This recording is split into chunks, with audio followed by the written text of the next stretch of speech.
I love like the little. What's up, everyone? Welcome to the lobby at GameSpot. We have a long episode planned. It's going to be about 90 minutes. I don't know. We're going to hang out for a while. We're starting our end of the year discussion, so we have a lot to talk about, and let's dive into that. First, I want to talk about a couple recent games. Pete, we're going to talk about The Last Guardian a little bit, but Scott, I brought you on right now because you reviewed Dead Rising 4. Yeah, just reviewed to get those out of the way before we get to all the big picture stuff. Yeah, and Dead Rising 4, from what you tell me, a little bit more the same, a little bit like they're kind of like mining the series past to make it a little better, but it sounds like you had fun with it. You gave it a 7 out of 10, so I wanted to kind of pick your brain right at the beginning of the show before we get into end of the year stuff, and again, people get to The Last Guardian. But Scott, you reviewed Dead Rising 4, so tell me, overall, what are your thoughts before we dive into the nitty-gritty? Yeah, I mean, I think your summary was fair. It is a fun game. I really enjoyed it, but it's also kind of retreading old ground. It's doing a lot of the same stuff the series has always done. I don't know that it necessarily does much of it better. I mean, it sort of depends on the aspect of the game you're talking about, but yeah, I mean, it is more Dead Rising. Do you like hitting zombies with wacky objects? Do you like kind of dark humor and open world settings? Then like, this is the game for you. Yeah. I played at a few preview events, and again, like you said, it did feel very much like Dead Rising 3 to me, kind of like they were just embracing the chaos of things. They were embracing the creativity of the kills. Not that 1 and 2 didn't have that, but I feel like 3 really, leaned into that crafting. 4 kind of expounded upon that with the like mods to your actual like body, the exosuit, right? How much did that factor in it? Because that was what I was looking for. Not much, actually. Like, so that you can sort of find them around the world, and certain campaign missions kind of force you into one. But unfortunately, you can't just like. It's not like something you can unlock and have with you at all times. It's just something that's like occasionally, as this like brief moment, you get to mess around in an exosuit. I mean, right. It's actually just a really, really minor part of the experience. And it's fun when it comes up. Like, it's super, super powerful. So you are essentially invincible for the duration. It's like getting a star in Mario, right? You just like completely run through and destroy everything in front of you for like 30 to 40 seconds. And that's pretty cool. But, you know, the fun kind of wears off after a little while. So lay out the structure for me. I'm seeing like these almost like graphic novel-esque cutscenes, but I'm also seeing, like just this massive open world, whereas, the first 2 games were kind of on this timer. I believe the countdown timer has not returned since Correct. 3 ditched it. Yeah. What do you think of the overall structure of Dead Rising 4 and its open world and whatnot? Yeah, so there's actually only one like little bit of the motion graphic comic thing right at the very beginning. For the most part, it's actually told through fully realized cutscenes, which is nice. I feel like more and more games are kind of shoving their storytelling into like weird exposition dumps over like semi-static images. So I appreciate that Dead Rising 4 actually gives you full cutscenes with the characters interacting, and you actually see the story happening in real time as opposed to having someone tell you about what's going on later on. So that's actually really nice. I was surprised the story was really good. So for the most part, it is a linear story told within an open world. So if you choose to follow the campaign, you are following, like, you can't choose what mission you're doing. You just move on to the next thing. But at any time, you can kind of just run around this giant world. And it is, I think, the biggest world in a Dead Rising game. So, I mean, yeah, it's a very traditional structure, but a very strong story for the series. The writing was better, I would say, than it has been in previous games. There are like sudden moments of seriousness that are kind of almost jarring in a good way relative to the silliness of the action. Like every now and then the game takes itself just seriously enough that it hits you with this like impactful emotional moment, and it kind of keeps you invested in what's happening. Yeah, I mean, even from the preview events I played, and thinking back to 3, killing zombies was fun, and crafting new weapons, crafting the vehicles, now crafting yourself, as they were saying. It seems like it would get monotonous after a while. Did it do enough to shake it up after a while? I mean, you can craft new weapons, but you're still just plowing through these. So yeah, you hit on like the biggest thing I didn't really like about the game, which is that the combat is very repetitive and unchanged from previous games. I mean, it's very superficial. You will spend most of the game just mashing the light attack button as you like mow down the zombies directly in front of you with whatever you happen to have handy, which it's totally like fun in a superficial kind of way for a while, but it does wear a little thin. And again, the story is actually pretty strong, so it'll keep you interested through the end. And the combo weapons are genuinely funny, and it's fun to kind of seek out new blueprints and see what the world has to offer, because there are all kinds of surprises. The world is actually very deep. tons of stuff laying around, tons of little secrets to uncover, and part of that is the combo weapons. So there's enough to keep you interested. But yeah, the core combat, like the main portion of the gameplay, is a little boring and repetitive. And actually, to circle back to something you mentioned that I totally glazed over and didn't mean to, the timer. So the timer used to kind of keep that interesting. Like, yeah, the combat wasn't super exciting, but you were under the gun. Like, you had a timer ticking down, so it felt really tense. You almost didn't care that the actual combat was like mechanically kind of routine, right? Because you were so focused on like, oh, I got to get here and rescue this person and do this thing. So when you remove the timer, it does allow the open world to breathe. You can actually go explore and enjoy everything that's out there. And again, there is a lot, but it does remove some of that tension that really drove the earliest games. Like the very first game, in my mind, was memorable because of that structure, because it had the timer. So it loses some of its identity without that timer, but a lot of people also hated it. They hated that restriction. So, it's a trade-off. I love the timer too. Like you said, it kind of alleviated some of the monotony of just killing these zombies and planning out what you're going to do with the time you have. I'm going to go rescue this survivor or fight this mini boss or whatever. But it sounds like even when ditching the timer in Dead Rising 4, it sounds like you said it was pretty easy in general outside of that, like whether it's zombies or human enemies that you're fighting. Yeah, it's super easy. And there's no difficulty setting, to be clear. It's not like I played on easy. It's nope, there is one setting, that's it. And I don't think I ever... Well, I never died. I never died once in the entire game. I committed suicide once so I could respawn somewhere else because I was kind of trapped in an area. That was it. That was the only time. So including boss battles, including fights with the super agile new zombies that have been introduced to this game, never once even really came close to dying, which, is a pretty sharp contrast to the very first game in the series where you could very easily fail. You could run out of time. People would die if you didn't get to them quickly enough. All kinds of things could go wrong. In this game, it really is more just about the fun of smashing things up and slaughtering zombies and, making your way through the story, which is fine. I mean, it is fun in kind of a popcorn entertainment kind of way, like I said in the review. So it's good. 7 is a good score, right? But it's not great. Yeah. But it's good. But were there any really standout moments that you're gonna really have to remember about your experience with the game, or is it all just so chaotic and silly that none of it really stands out? On the spot, there's nothing that comes to mind. It's oh my God, you have to play it to see this moment. You're right. But there is just overall, I really liked the tone of the game. I thought the humor was actually pretty well executed. It is this nice mix of cheeky, smart, satirical humor and stuff that's just totally goofy and silly. I really like Frank, his portrayal in this game. He's the returning protagonist from the very first game. He can be a little grating at times because he is kind of a frustrating asshole at moments, and he's kind of arrogant.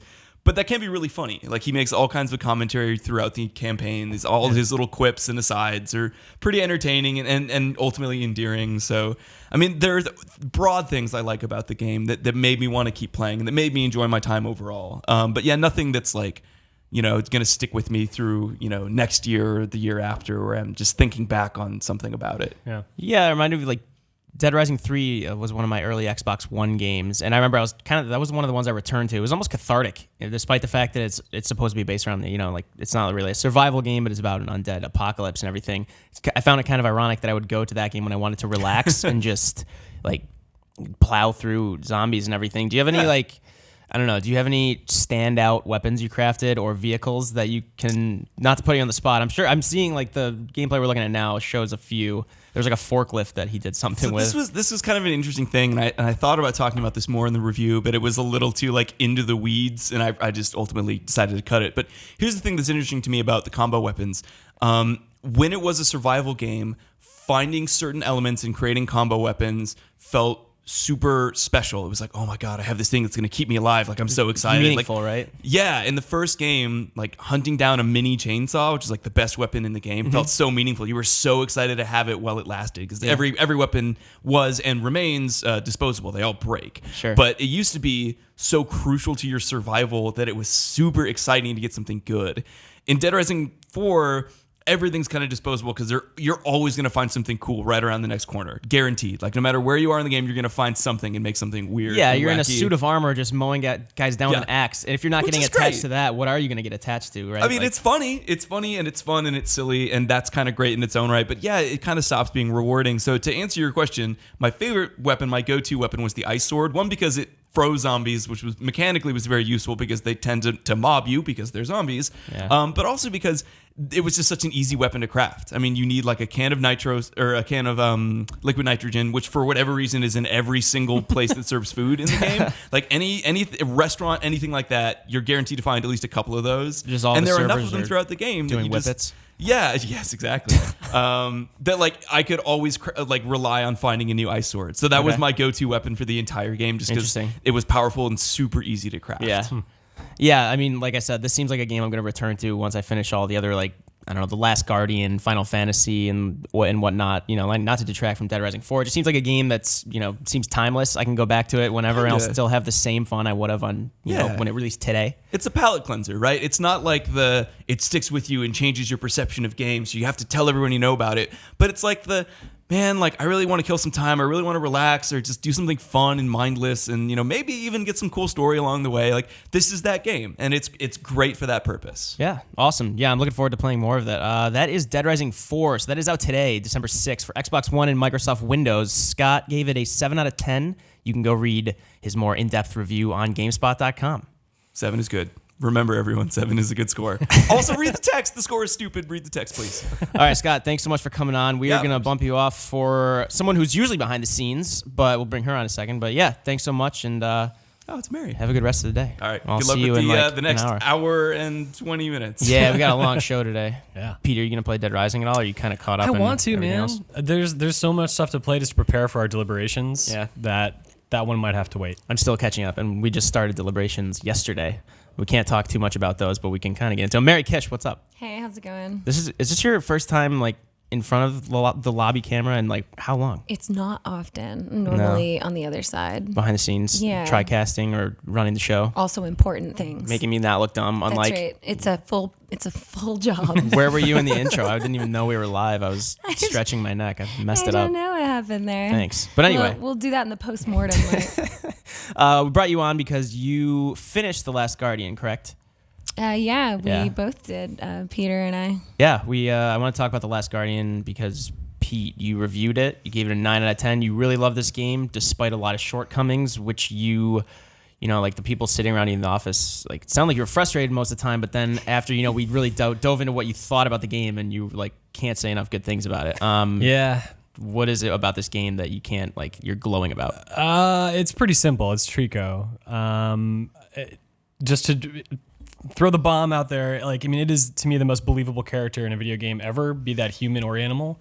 And a lot of that comes down to the way you interact with it, and how that works sometimes and how it doesn't work other times. It's weird to credit a game for being frustrating, and I don't want to harp on that too much because I don't think that is really a thing worth rewarding. But I think the entire like scope of Trico and how you go about your adventure with him, that's a part of it. And the adventure as a whole is just incredible because you start off with this beast that you don't understand, that you're really impressed by, and then by the end of the game, you know, after all these trials, it's your best friend. And you guys have been through a lot. You've changed as character. Well, Trico changed the most, but I guess you, the player, kind of changes. You know, like I brought a lot of myself into the relationship. As you guys know, I tend to fly off the handle at times, and Put it lightly. No comment. I hate you guys. And Trico brought that out of me, you know. And when I was talking to Mary initially, like her reaction was more that she felt that she could be patient with him, where I maybe could only do that for a few minutes before I just, you know, I felt like there was some serious things going on. But the serious things going on was that I was in a rush and I wasn't actually taking the time to get to know how he acts and how he reacts to me, which is very, very important. Obviously, you can't speak for the developers. Do you think any of that was intentional, or do you think this was like flaws in the game, like this frustration that you felt? I think it's a mix of both. I think it's primarily intentional. I mean, Ueda spoke for himself when he said that Trico will not respond to you the first time all the time. Okay. And there seems to be a progression there. And at some point in the game, it's sort of like hinted at that, like, hey, maybe you have more control over him now than you did before. But actually replaying the game, starting from scratch, I noticed that everything I had learned about the way he behaves at the start of the game, that benefits how you work with him already. So it's in there, and I think it's intentional. When the game has like technical blips or maybe his tail doesn't fall the right way and you can't get him to like move to get it to fall where it should, you might not be able to determine the next step in a puzzle. And because there are so many like false paths or solutions in this game where you think you've identified something, but you don't know if it's right, but you need Trico to help you figure that out. When those technical blips happen, that's definitely not intentional, and that feels kind of shitty. But again, I've never felt so connected to a character in a video game. Yeah, when you had first beaten it and you were like in the process of writing your review, you kept talking to everybody in the office saying like, you would start a sentence and be like, this is going to sound hyperbole or cliche, but like, again, like this is seriously the most connected I've ever been to a character. This is like it. I think you used like the term like living, breathing or something similar that we don't like to use, but you said in this case it was actually apt. And Yeah. I know you were kind of like stumbling over yourself, but like, no, seriously, I really got attached to Trico, and I want to go back and play the game just to experience that again. For all the weird things that come from your cooperation, if you just focus on what Trico does and how he acts, he never really like maybe he'll clip, but like he'll never like glitch out, or like his AI never seems confused. Like it's just so convincing, the fact that he doesn't care what you want. It doesn't feel like the game is doing it by mistake. And it's endearing because he's doing something very cat-like or dog-like. And being a pet owner, I think, makes me a little bit biased, but I think a lot of us, even if we don't own a pet, can relate to what it means to connect with an animal. And I really felt a connection with him in this game. Yeah, you have to. I unfortunately have not played any of it yet. I downloaded it this morning, didn't have time, but you have to like pet him to calm him down sometimes after he like was defending you from guards or attacking guards or being attacked. I know, Mary, I think you had in general maybe you're just more of a patient person than like Pete and like myself. I'm not looking forward to the frustration that you guys have described to me that can rear its head, but you seem to have a pretty positive experience throughout the entire thing, if I'm not mistaken. Yeah, I think it's possible that it might be my understanding of the developer's series as a whole. I played a lot of Shadow of Colossus, and Ico is one of my favorite games of all time. And those games are also they're all in the same vein, which is environmental based puzzles where your goal is not always clearly defined. I remember vividly, I told Peter this when we were talking about the game, that I hated Ico for the first 2 hours. I hated it. I couldn't wrap my mind around it. I didn't understand what it was trying to tell me to do. I was really confused. And I think it was almost like a switch in my brain, like learning another language, when I started to realize this is the puzzle. The puzzle is figuring out what I do next and how I deal with these situations, these frustrations. So in Ico, like you're constantly pulling this girl. That can seem really frustrating that you're constantly just helping this helpless girl. This is a part of the bonding experience between this character. Similarly, in this game, when you're talking to Trico and he's not listening, you can easily get frustrated and say, obviously, like this game isn't doing what I want it to do. But it's really more about coming to terms with the fact that you don't always get what you want. Sometimes this is because you haven't done it the correct way. You haven't talked to him. You haven't coaxed him. Sometimes you're actually doing the wrong thing and you just haven't come to terms with that yet. You haven't realized that you actually need to go through a different corridor in order to get him to be propped up on the correct pillar that you need. So this is about experimentation. It is a bit of trial and error. But most importantly, I think it's about exploration, both of your environments and figuring out what you're working with, where you're meant to go, and both exploration of yourself and this character that you're dealing with. It's amazing to me. I can get frustrated too, and I did. There were times when I was like, I don't know what to do. Trico, you're being a real butthead right now. He's just scratching his ear. I know I'm supposed to jump up here. I often found that it was something I was doing. And that's really reflective, right? When you get frustrated with someone and then you realize, oh yeah, it was me.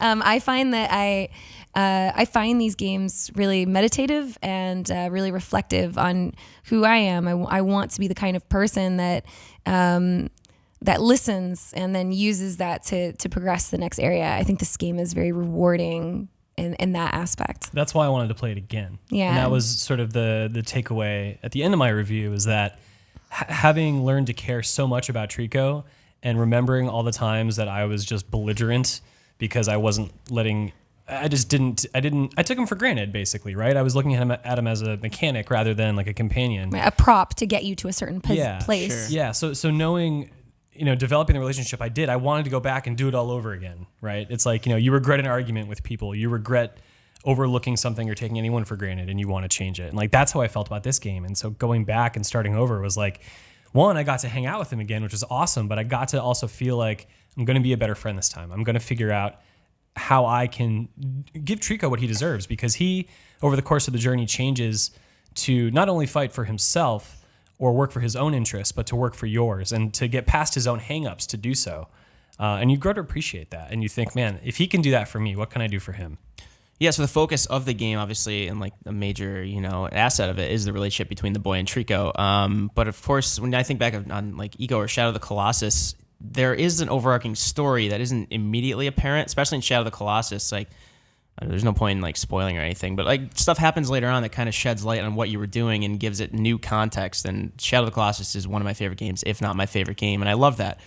Without spoiling anything, obviously, was there anything in The Last Guardian, like, does the story go somewhere, or is it really just focused on this like finite relationship? Is there a broader story at play, or like what do you think of that, the narrative in general? There is a broader story. It's what you're not given much to begin with, and what you get at the end is both the information that provides context, and then the next step in that journey, which is like the culmination of everything you've done. Which seems super interesting. I mean, like earlier in the show, we were just talking to Scott, and he said like Dead Rising and a lot of games are the opposite. Right. They just exposition dump right away. So you have context, you know what you're doing, then just play the game. It's like, for why? like 20 hours. Right. Yeah. Whereas this, I'm hoping, just like Shadow of the Colossus or Eco, which I love both those games, Last Guardian will build towards something and kind of lend context to what I've done and not what I'm about to do. It's a more natural way of experiencing something, because in life we don't get primers ahead of an unexpected event, that we have to deal with. We meet challenges head on as they come, and we tackle them. And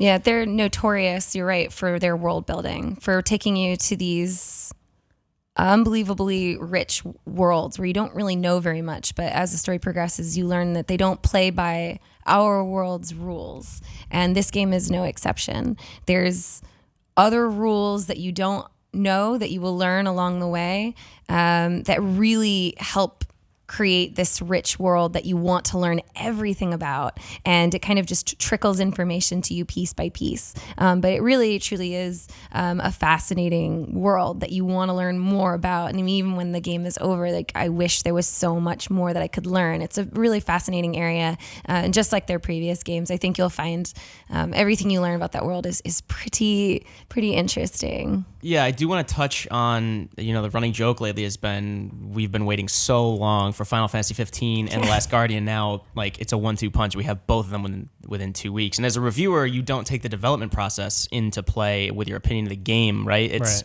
what is the game in itself. But I'd be remiss if we didn't talk quickly about, like, this game has been in development for just as long as Final Fantasy 15, if not a little bit less longer, like almost a decade maybe. Yeah, it's super. Yeah, roughly. It's like it's I don't even know like what I want to ask, but it's just crazy that we have this in our hands finally, and like it started its life as a PS3 game. Yeah. Like Shadow of the Colossus kind of like closed out the PS2 life cycle. Like, I don't know, what's it like? Do you think like this feels like a PS4 game in total, or does it show that this began its life so long ago? Or if you didn't know that, would you notice? Right. No, if I didn't know that, I don't think I would notice. There's not many artifacts in the game that I can look at and say, oh yeah, that's clearly evidence of like this project's beginning phase or something like that. Final Fantasy 15 you could look at and you could say, yeah, I see like the two different phases of this game in one game that's tied together decent enough. But the magic behind I was about to say Shadow of the Colossus, Last Guardian, I think is evident because the PS4 is able to actually give life to something like Trico, where it's not just, an image of feathers painted on his body. Every feather moves independently on his body. And that just like really like adds to the realism of the character, which is so important because it's not just the way he behaves, it is the way he looks as well. And I don't believe that the tech of the PlayStation 3 could have handled all that independent, what seems to be physics-based animation. And yeah, like there are a few scenes that do have some slowdown, and so like, but even those scenes don't have it's like more like lighting than anything else. So like I'd be shocked to see what this game looked like on PlayStation 3. I don't think there's any way it would have worked. No. I mean, you look at some of the scenes that are later on, you're talking about like vast open vistas. And you where need that. Yeah. If there's like pop in, you lose it. Yeah, you can see like things really far off in the distance, important things sometimes where they're trying to hint at things, and really fine, thin wires that you're kind of precariously balancing on, and all that stuff in these giant open scenes with incredible lighting effects, and some of the best if I've ever seen grass and leaves in a the game. leaves you climb? Yeah, that are just incredible with the way they move with the wind. I mean, you're not just talking about Trico is something to be commended. I think that's true, but in general, I think this is one of the most beautiful games that's like out. It's just stunning what they've done to it, and I think it could have only been on the PS4 at this point. Awesome. Yeah, so that's The Last Guardian finally in our hands after about 10 years. But Pete Brown's full review is up on GameSpot.com. He gave it a 9 out of 10. He loved this game despite a few frustrations, but the year's almost over, and this is one seems like it's very well worth playing. You can go read the full review and leave your thoughts in the comments below. Mary, thanks so much for coming on, the rare occasion that we have the pleasure to talk to you. Of course. I will see you guys later. Good luck with your report cards. Yeah, we're starting end of the year discussions right now. Yeah, it'll be good. All right, good luck. Right. End of the year. We're going to get into, we have about another hour left still. Oh, wow. Bringing on Jimmy Thang. We're going to talk about virtual reality, this thing that is not so in the distant future anymore. It has been happening for a couple We might of be years in now. it now. Oh my God. That's what it does to you. Rob Handler was just played an hour of it. He came over to my desk. He's like, dude, that was way too much VR. It was crazy, but it was too much. I was like, what? A couple hours? 3? He's like, no, 1. Before he even told me it was VR, I thought he had food poisoning or something else. He looked sweating like, and, all these he saw a ghost. He all looked his face messed or up. something. stumbling around that pillar behind my desk His while we were eyes were talking. just dinner plates. Rob, what did you just do in the back room? But yeah, so all right. So just to outline quickly the rest of the episode, we're gonna go we're gonna do almost every platform. We're not gonna get into 3DS or Vita or anything. We're just gonna do VR, PC, Wii U, Xbox One, PS4, and we're gonna kind of dive into overall how the year unfolded for each of these platforms. And I'm bringing on our in-house experts on each platform. These are not indicative of our final thoughts. We can't talk about Game of the Year awards yet. We are starting our second meeting for those right after the lobby ends today. We're getting into top 25 games, each platform with the best ones on each are. Right now, this is just kind of a general discussion that's gonna supplement our more in-depth report cards, as we call them. And so, let's just dive into VR right now.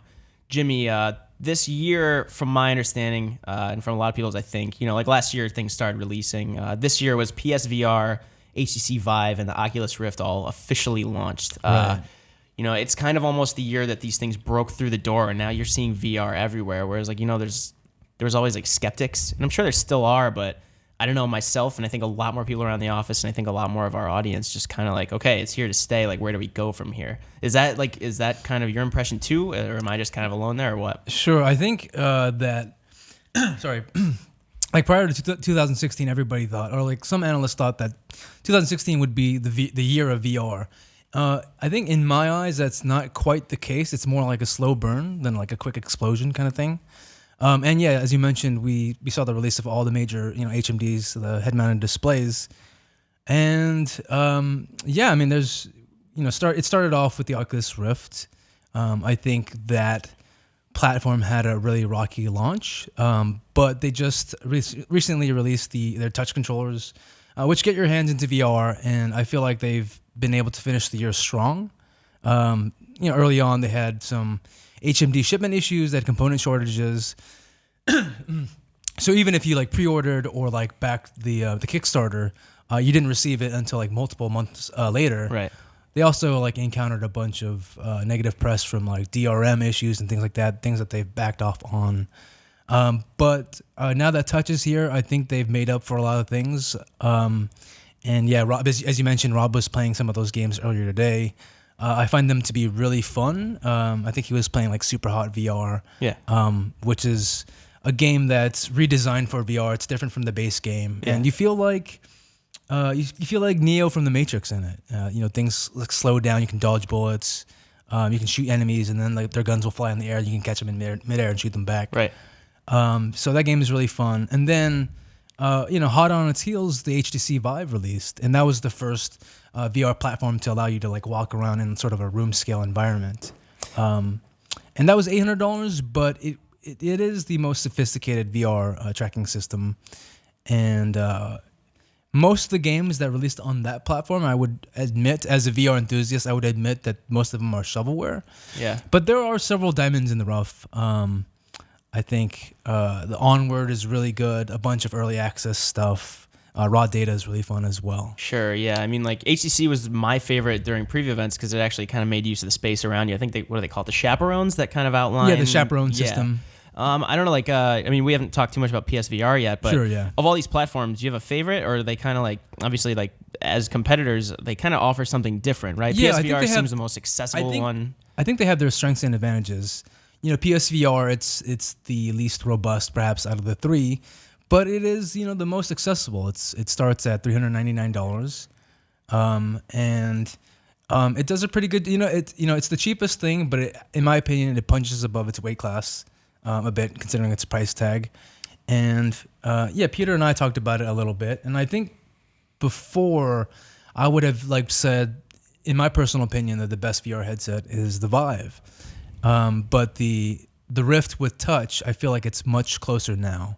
Sure. And I feel like maybe the Rift has slightly better controllers, but the Vive has the better tracking system. Yeah, the Oculus Touch, it kind of like brings that more tactile feel to the VR, which is something like we were talking about Resident Evil 7 and how the fact that, obviously it's VR. This is an obvious thing. When they touch you, you're not going to feel in the real world unless it's like something vibrating or if it's something that you're holding that's going to react to it. Sure. But the Oculus Touch, I felt like that was much more of an actual, again, like this like kinetic thing that I was using, whereas, the HTC Vive, the remotes, and the PlayStation remotes didn't really do it for me. Yeah, so I think the touch controllers they represent your hands more, whereas the the PlayStation Move and the Vive, they're more abstract. They're more like things that you hold. So it's like with the Vive wands, it's like you're holding a gun or you're holding a sword, whereas the touch is more like these are your hands. Yeah. And there's like quasi finger tracking, so you can like point and you can like give the thumbs up gesture and things like that. Sure. Which help in like co-op games. It's like, hey, look at that, or like nice job and so forth. Yeah, I do want to get into, like the game libraries, the Sure. software that these are supporting and vice versa. But I don't know, like there are some that we seem to have like different tastes. Pete, you've been liking a lot of these like third person games, right? I mean, you Seated mentioned like experiences and stuff. Edge of Nowhere and Chronos and things like that. I like a broad range, I think, of these games, but I have, and I used to write off the idea of third person stuff in VR because I was like, what's the point? That's not why I'm excited about this. But it turns out that great gameplay can translate over to VR, and you can benefit in ways such as immersion that appear in storytelling and world design. And that was the case with Edge of Nowhere. And it was also the case with Chronos in an interesting way, because that game uses a fixed camera where every time you enter a new room, the camera is positioned in one place or another. Think the original Resident Evil, right? But your head is the camera in that regard, which I found super fascinating because I'm a big fan of that old style. So it might not be the most compelling use of the new technology, but I thought it definitely elevated what was there already. But again, I think a lot of it comes down to the platform. Like I've used Touch and Vive, in this sort of like small room scale settings, and I gotta agree with you. Like I like the Rift better in that regard. And the Vive is just so hard to set up. It's such a pain in the butt. Like I've gotten so close to tracing the space like in my home, and it's like, oh, you're 1 inch off, and it's like, I don't care about that 1 inch. You care, but let me freaking play the game. So I find it hard. There's the barrier to entry for me to play Vive games is higher. Whereas for Rift and PlayStation VR, it's very simple, in a lot of ways. But longevity is also a thing too. And wearing the PlayStation VR headset, it's super comfortable. It is the most comfortable headset. Yeah, to see the other companies go for maybe the higher specs, where Sony focused in on value, but then they also were able to nail just the ease of the use and comfort. That's pretty great. So sometimes that can dictate what type of game I want to experience. Sure. I feel like Yeah. there would be like an awesome headset if you can like combine their best aspects, like Right. PlayStation VR's comfort, the Vive's tracking, and like the Oculus Rift's like controllers. That would be like perfect. I know. Yeah, that's what I played a few preview events, and the Defense Grid 2, that tower defense game, had this really cool, like, it would give you, it's being a tower defense game, you know, you have a set path, and there's these minions coming through that you're defending against. And I didn't even think about this, but then once I played, I was like, that makes sense in VR, which is like, I guess a lot of these experiences, once you actually experience it, it makes sense. But you know, you have this like bird's eye view of the grid itself, and then you can kind of just look down instead of having to scroll through.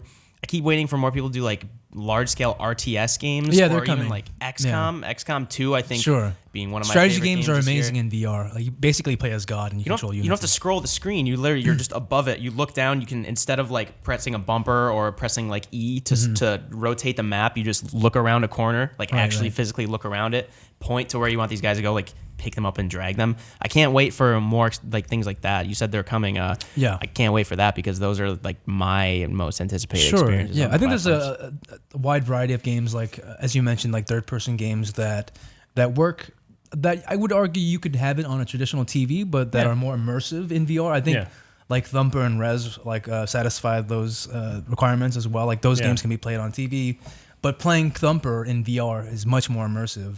Dude, it's it's hard to communicate until you try it. But if you've ever want to feel overwhelmed in like the best way possible, play Thumper in VR. Yeah, it feels like apocalyptic, but in a very cool Tron way. Yeah, it's like you're on the front of a bullet train and it's just speeding ahead 1,000 miles an hour, and a monster is staring at you like. It's crazy. Yeah, I am looking forward to next year. From what I see, a lot of the games that I've had fun with, a lot of people are having fun with, and this is not a catch-all thing. I feel like the games that we're praising, a lot of them are the ones that kind of hide the limitations of VR at this point. Like Thumper, like it's cool, it gives you a really good view, but I feel like we still haven't hit that point where a lot of like we're seeing VR's full potential. I'm sure it's not going to happen right away. Yeah, I think Rob was playing Room in a Chair, which is a game that Chair in a Room. I always say that. I don't know why. The other one would be more impressive, actually. Yeah, but that's a game that uses room scale. So it basically, the environments are all very small room-like environments. Right. And if you have a room like that's big enough, then you don't need to like teleport or anything like that. So it just works within the constraints of the game. Yeah, and does it have horror aspects to it, from what I understand? Yeah. Okay. Yeah, it's a horror game. Okay, that's what. The Resident Evil 7's coming out and has full PSVR support, and you can actually just do a playthrough regular on a flat screen, and then you could reload that checkpoint or go from the next save next time you play in VR. I'm excited for that because you don't have to dedicate one playthrough and commit to VR, or if you really like VR, you don't have to commit to like, you know, a single screen playthrough. I, as a big fan of horror games, I still haven't played anything that really impresses me in the genre on VR. VR. Try this game. I think what it does well is that it takes advantage of what VR can do. So like you might turn your head around and all of a sudden the scene changes and you're like, what is going on? But the game is about like how you're like a psych patient, you're going crazy, and are things real? You don't know. And VR messes with your head appropriately in that space. So overall, what are your two takes? I mean, Jimmy, you wrote the report card for VR. I don't think it's up yet. It will be up soon. Or is it? I'm in the process of writing it now. So it'll be up soon. That'll be like more in-depth thoughts from Jimmy. But I don't know, in general, I think it was a pretty good year. Yeah, I think it's not. It wasn't going to explode on the scene like the Wii did, but I think it's more of a slow burn, and I think it has a bright future ahead of it. Yeah, Pete, you've been optimistic about VR for a while, and it seems like your suspicions and your expectations are proving fruitful. Yeah, I mean, I think it's definitely landed. Like, it's here. I don't hear skeptics anymore. Like, I don't feel like there is that loud segment of the audience being like, VR is stupid, no one wants it. I think at this point, everyone can look at it and say, yeah, I've heard this one thing is rad, or I played this one thing and it's really rad. Like, everyone has a touchstone now where they care about VR one way or another. And if you look at something like Google Earth VR, have you tried that? Not yet, no. But man, it's amazing. But that's the thing, awesome. is that everyone says that. Yeah. Right? So I want to mention one quick thing about that. So that's an app that was made by Google that takes the Google Earth API and then they like retrofitted it to work in VR. But it feels to me like it was built for VR.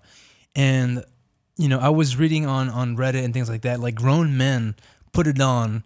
They like fly to like where they grew up as a kid, and they sit on like their old rooftops, and they would just start crying because it's just like a nostalgia machine. Yeah. And I was like, that's very interesting. I put it on.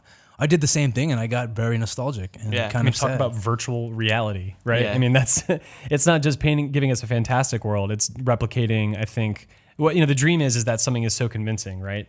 And what is more convincing than reality? And this has sort of achieved that in a way that hits, the threshold is hit. And so we get there. That's not how good it looks, is it? Yeah. It is. Holy shit. So it's not fake, right? So all the stuff is actually real rendered from like satellites. Yeah. And you can actually zoom out and see the Earth in outer space and look up at all the stars around you, and they're real. They're not like computer drawings. They're actually like real life That's insane. photo telemetry. Man, I really need to try that out. Yeah. So when you see something like this, I think there's no way you can be cynical about VR. Right. And if this came in the first year of this wave, Yeah. dude, give it 5 years, give Right. it 20 years. Right. Like, Yeah, that's I don't awesome. think anyone can be cynical about that. Damn. All right, cool. Well, things seem to be looking up for VR, so I'm optimistic about it. I still have a lot of games to play. This is the first year we've had like an actual VR category for end of the year, if I'm not mistaken. Last Right, year, yeah.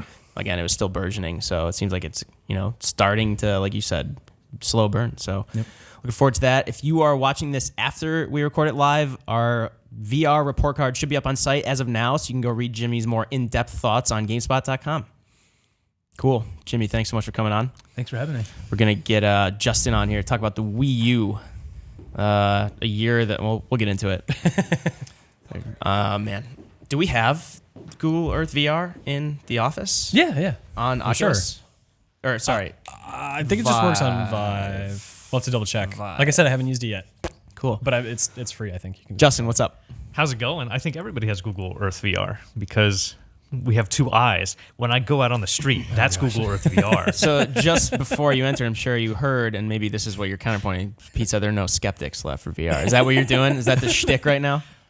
I don't think this is the year for VR. I think the future of VR is still bright, but the jury is still out on whether this is the year for it. Well, no, it's not. It's not this year. Well, let's get into something which it definitely was the year for. Nintendo Wii U console. What are you talking about? So we had to, because of the lack of releases this year, our category on Wii U is pretty sparse for our end of the year awards. We left out tons of very important Wii U games. Re-releases of games like Minecraft. The Minecraft finally coming to Wii U. Mario and Sonic at the Rio Olympic Olympic Summer Games. Name other games that I could name endlessly.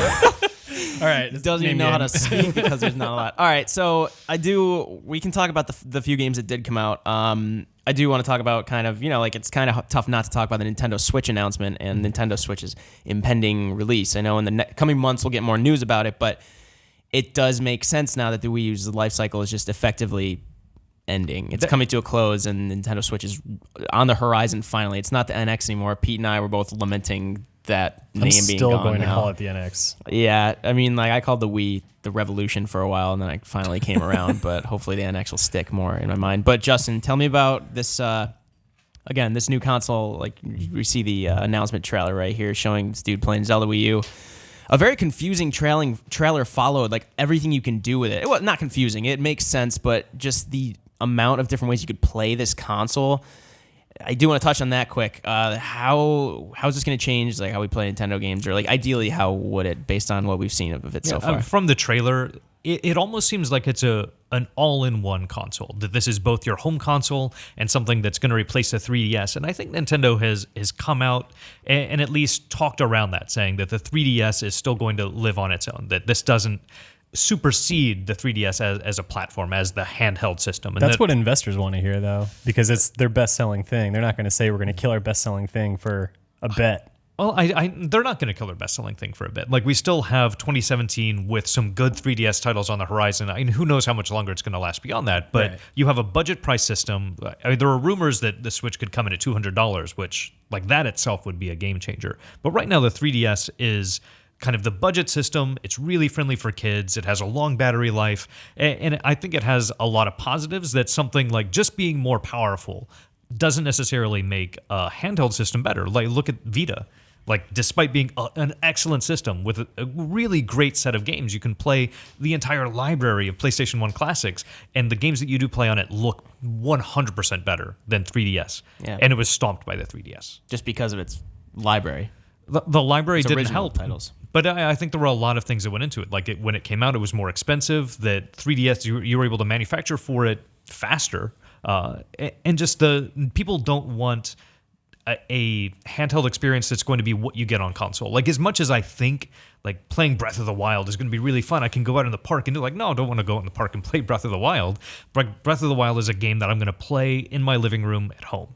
Like, and the games that I play on the go when I'm on the bus, like those are different experiences, and they have to be made to be different. I have to be able to close them quickly, to be able to save anywhere I want, and be able to get in and out of that gameplay quickly, which is a strength of the 3DS and something we're talking about the Wii U, but something that the Wii U never quite also found its niche. It never found its thing that separated, that made it a compelling thing to buy separately from But the the other consoles. gamepad, Justin, The gamepad was, a mistake.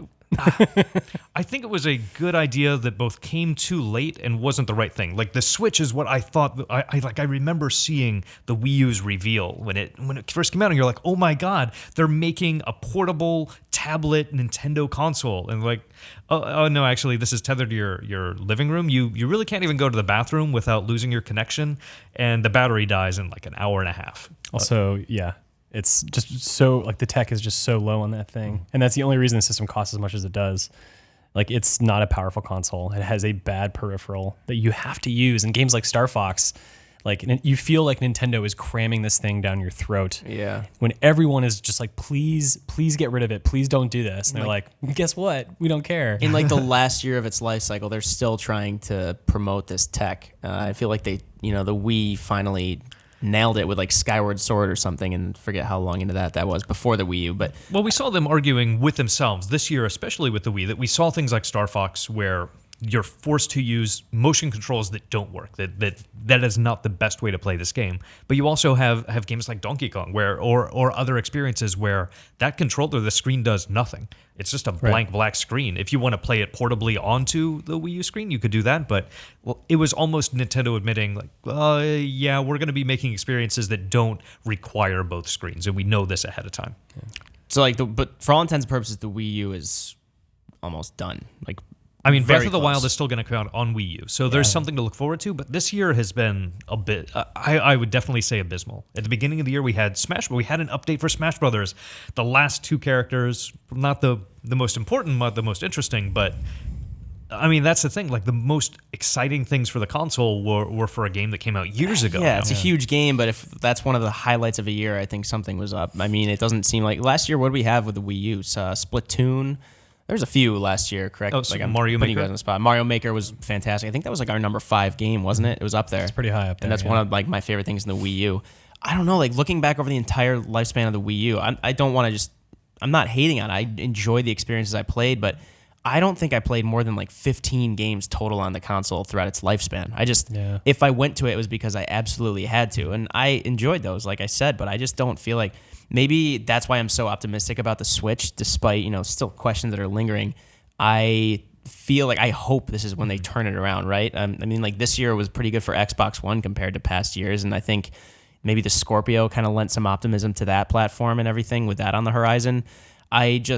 I don't know. Looking back, I did not really value the Wii U much. So holistically, I think the Wii U is great. The Wii U has some great experiences. Looking at it year on year, it's not that awesome, but there is another console where you can play Mario Maker. It's the 3DS. You can get a gimped version of Mario Maker on that. But Super Mario 3D World, Mario Kart, Splatoon, the HD versions of Legend of Zelda Twilight Princess, and not Spirit Tracks, Wind Waker. Wind Waker, yeah. Like these are great experiences to have on the Wii U and to be able to play in your living room. Earthbound, like finally getting to download that and play that on a console. Better on 3DS. But like there are a lot of great reasons to own a Wii U, but it's definitely just kind of petered out in this last year of its life. This was not the way for it. It just kind of Justined out, like as we approach the end of its life cycle. No, Justin means awesome things. Like, it's totally, it hit its, like Xbox is coming into its Justin as it's rising in sales. I think Nintendo kind of hit the peak of being a stubborn company who wants to show people how innovative they are when no one's asking for innovation. I think they got really lucky with the Wii. I don't think they may have known how successful that thing would have been. And that worked out really, really well, But the gamepad, I don't understand what they were trying to do. If they were trying to latch on to, okay, tablets are a thing, touchscreens are a thing, they went about it in the sloppiest way possible. I think that's what it was. It was them saying mobile games are really popular. Instead of making mobile games, let's make our own system that has mobile interface. Right. Let's take away why people play mobile games and just have people try to play mobile games in front of their TV. Right, but yeah, like it was creating a hurdle that no one asked to be put up. And I think that's what's great about the Switch is that there doesn't seem to be this thing where it's like, I don't understand this about it, I don't understand that. There is something special. It's a convertible system, but beyond that doesn't actually impact the games that you're playing. Where Nintendo had a really good habit of getting in front of the games they were playing with something that you didn't really care about or ask for. And so many things didn't live up to their full potential. I mean, we talk about the hardware, the tech itself, but also a huge push into the Toys for Life genre with Amiibo. And outside of Smash Brothers and having this huge roster of Smash Brothers Amiibo and kind of Animal Crossing, even though there's not much else you can do with it. Like, there's just not that much Amiibo and very little you can actually do with them. Yeah. Their best is just figurines. Yeah, they're really cool, nice, high quality figurines that I know I don't even like using them in games that use them. Mario Party was, I think, an excellent example of a game that used Amiibo in the worst way imaginable. Hasbro makes really cool figurines as well. Do you collect I don't them? want figurines from Nintendo. Just give me games I want. Like, we've got what looks to be one of the best Zeldas. Like, I can't speak to that yet. We've all played like a few hours of it, but like hopefully, like I feel like if they just announced a new Metroid on Switch, like I just want them to get back to that stuff. Like, I'm not the only person. This is nothing new and revelatory that I'm hoping for this. I don't know. I want them to focus on. Feel like they're in the right direction with the Switch, and I hope they just nail it come whenever they release it. That we didn't get. This is obviously near the last. I think next year will be the last year for the Wii U. 100%. The Switch is coming out, and we went through an entire console lifecycle without experiences that, especially fans, have been craving, like Metroid. There was no new Zelda for the Wii U until right now at the very end. Mother 3, everybody's asking for it, never came out. Yeah. All right. Everybody Well, made me I do want to touch on, I want to kind of rattle through some of the games this year that we didn't mention. You mentioned Twilight Princess Remastered.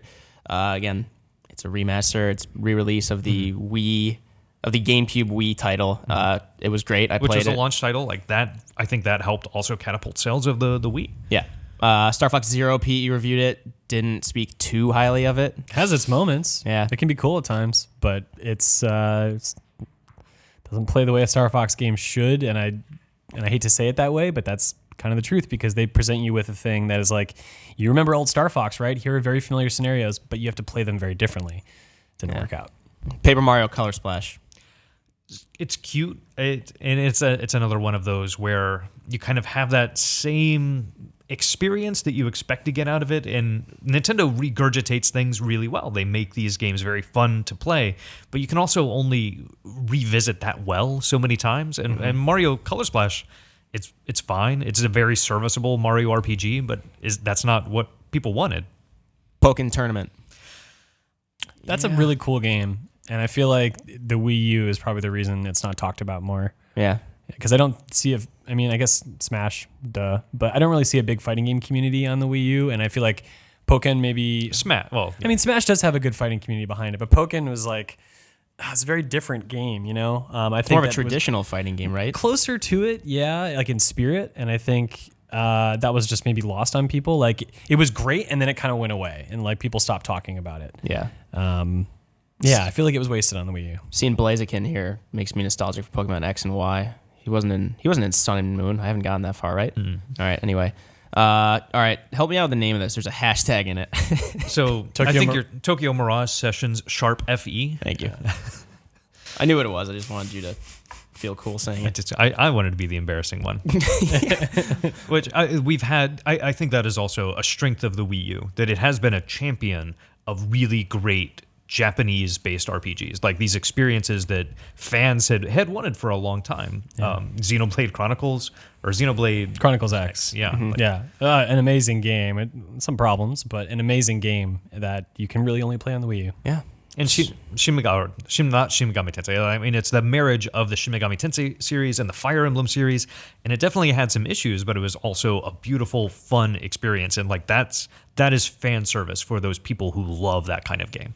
Yeah, so again, kind of a disappointing year for the Wii U, but I mean, it's nearing the end of its life, and we are anticipating eagerly the Nintendo Switch. So we will have more news on that in the coming months, hopefully, I'm sure. And once it releases, rising from the ashes. Yeah, let's hope. We'll all burn our Wii U's, and then they'll turn into Switches. Yeah, we're all rooting for Nintendo. Let's just hope they pull it off. If you're watching this live, it's not up yet, but you can read Justin's more in-depth Wii U end of the year report card on GameSpot if you're watching this on YouTube or the site. You can't because I didn't write it. You didn't write it? No, Oscar I'm sorry. Deus. Oscar Deus in the UK will have that published as of your viewing right now on YouTube or GameSpot.com. Right. Thanks, Justin. Thank you. I just want to call him Dr. Zayas, Who's that? Oscar Deus, because I feel like I can just switch those. Oh, consonants yeah. around. People do it like Beater Prown. Sure. Yeah. Mine's pretty dumb. It's just the same thing. All right. Anyway. Hi, Mike. Getting into What's up, Peter? all right, the PC end of the year review.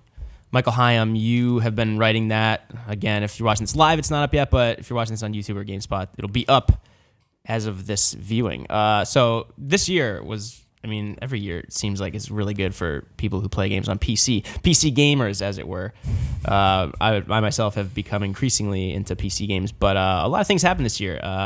Tell us, it seems more cost effective than ever to own a PC and play games on it, if I'm not mistaken. Can you talk about that a little bit with new graphics cards and new kind of customizable PC options? Yeah, if we're going to talk about hardware, the PC hardware is the graphics cards, CPUs, like SSDs have been about the same price with every iteration, but the boost you get in performance from the previous generation is it's getting better and better and better.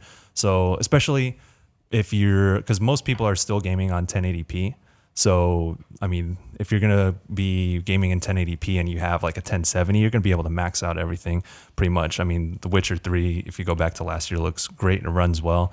A lot of games in 2016 we can get into this later, but some performance problems. But the games that do run well, you can max that out. Even I'm playing Doom 3, which came out this year. I'm still on a 970, and I'm maxing that out, and it runs incredibly well. So if you go to 1440p, or if you even want to try 4K with hardware and graphics cards that came out this year, it's possible. So, and it's bright. The future is bright for PC hardware, and 2016 is a showcase of that. Yeah, I remember midway through this year, maybe when what were the graphics cards that got announced and we're like, holy shit, that price for that, was that the GTX? And the 1060 was the first one. Maybe that was shocking. I think the 1070 was probably the boldest statement. Was that 250?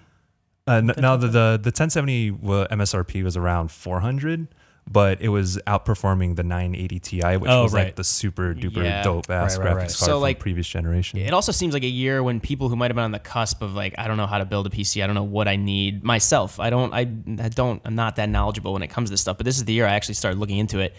It felt much more like it was even more accessible because it's not the most accessible platform at all. That's why consoles are appealing to so many people. You have what you have. I think Scott Butterworth once used a metaphor, a console is kind of an apartment you rent, and when you get a PC, it's more of a house.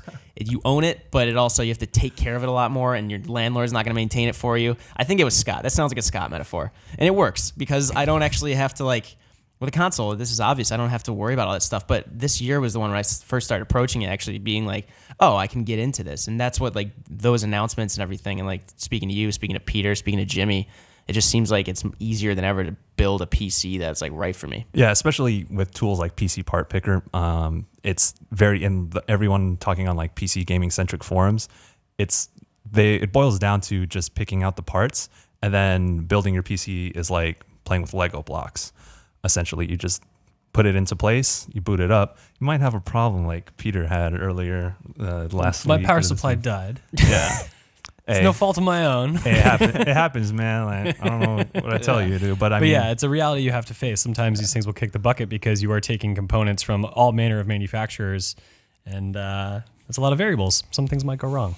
Yeah, it's tough to look back over the past year and just say this was consigned to this year because it always seems like developers have trouble every once in a while porting games to PC. I mean, last year I think the biggest one that stood out was Arkham Knight because it was so vastly different on PC and it was broken for a while. And I remember people had to specifically review it on PC because it was so bad. But There were a few bad ports this year, and it's tough again to point that out because it's like a case by case basis. Like I'm not a developer. I don't know everything that goes into like considering all the hardware that these games have to run on and whatnot, and what like the specs would be. Whereas again, the console's set. We looked at Mafia 3 was kind of not performing crazy well on PC. Dishonored 2 for a really recent one, I think, is still has ongoing problems when we're talking about that, as opposed to its performances on Xbox One and PS4. But I believe in the report card that you're working on, you mentioned a few questionable ports. Can you talk about that? Yeah, so you mentioned Dishonored 2 and Mafia 3. The thing though is that it's frustrating for PC gamers. Like, I'm gonna drop this money on a computer and I want it to run well.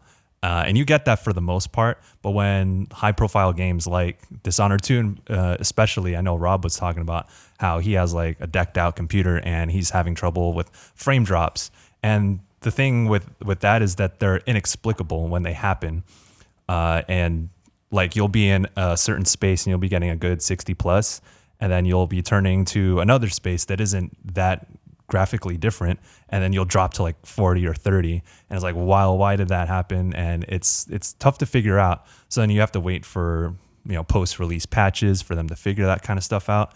And when you compare it to consoles, it's like on consoles you're gonna get like 30 and some frame drops maybe, but on PC when you're bouncing between 60 plus and then down to 40 and back to 60 plus and back to 40 and 30, it's jarring when you play it. So it's like when I'm on the Muni and like the bus driver's like stop and go, like that throws you off. And that's kind of like how it is with performance issues in these games. Right.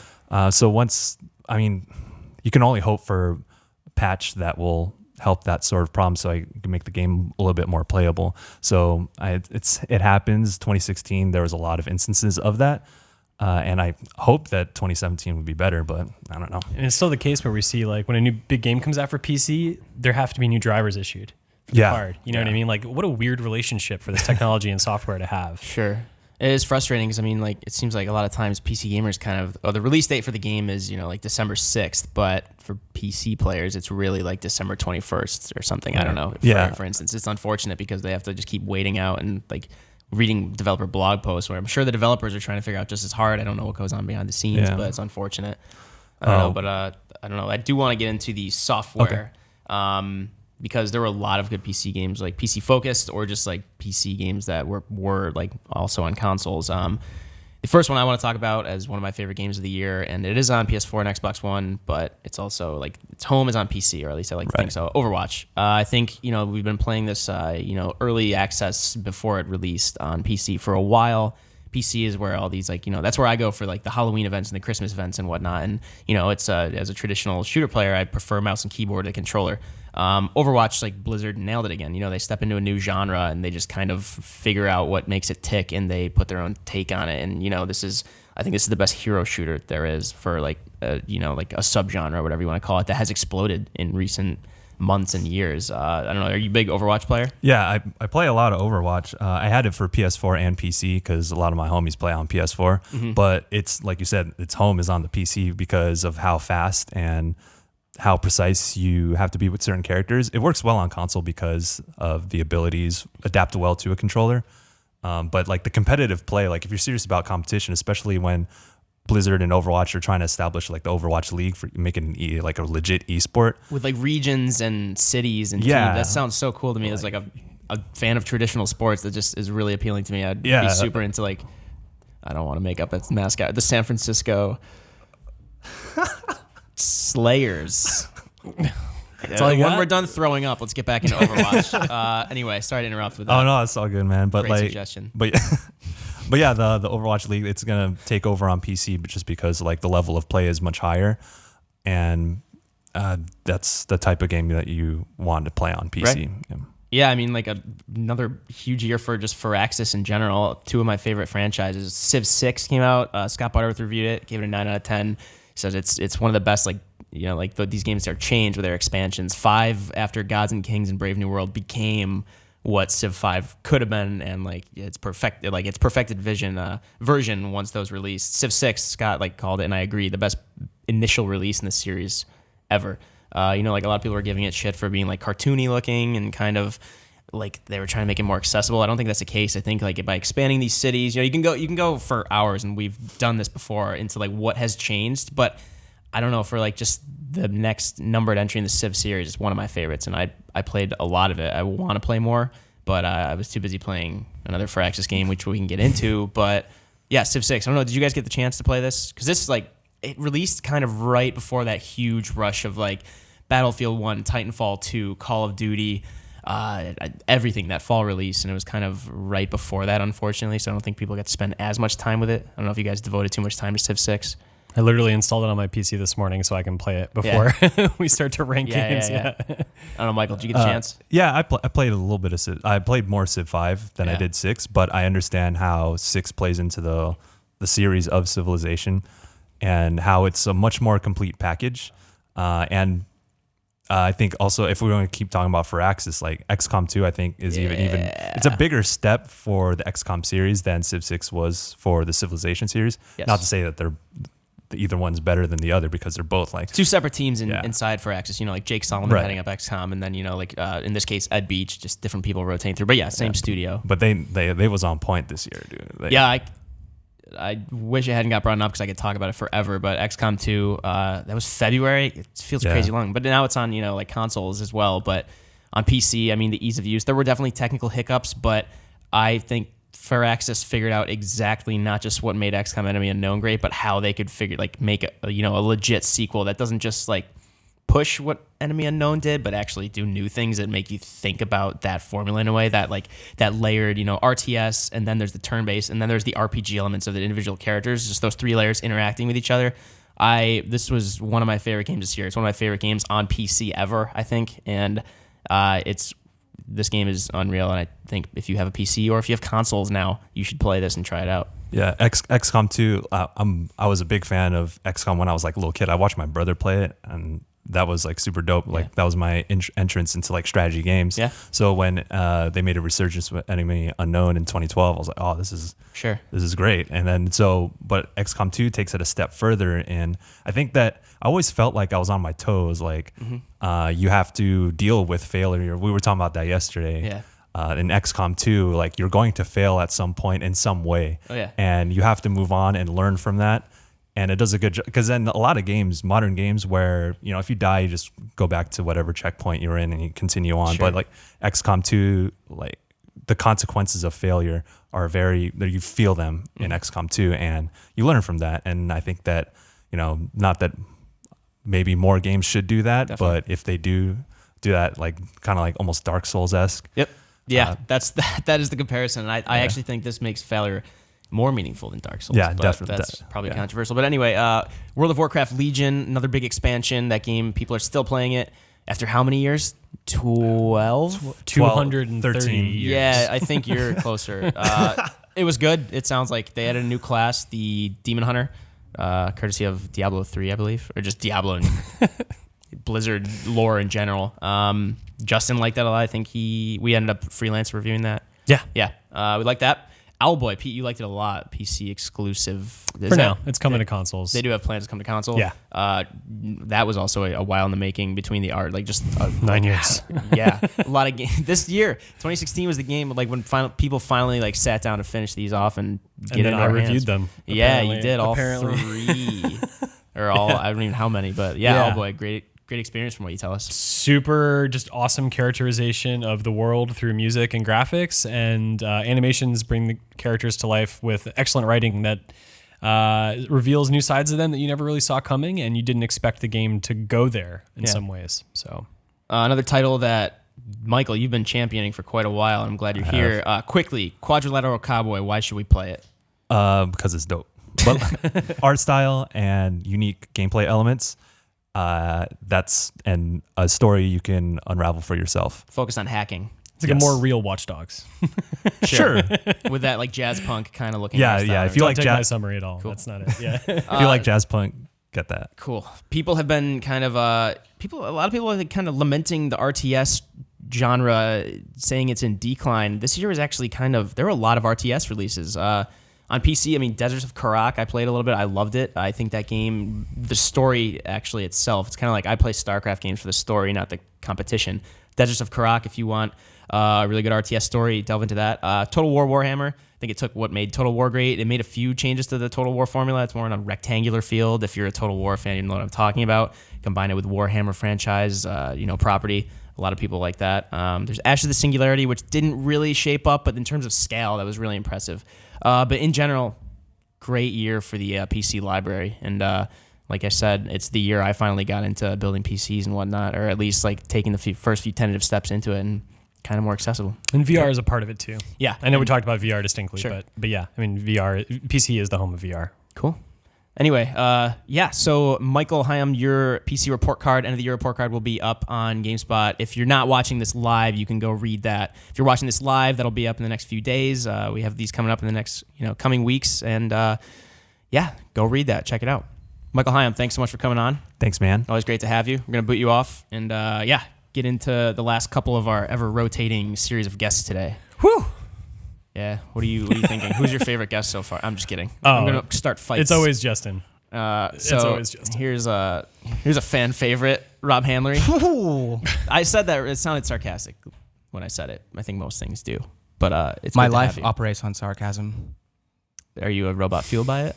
Because your voice sounded very flat right there. I feel like a robot after playing VR just now. Yeah, I feel like I still have part of me in the headset.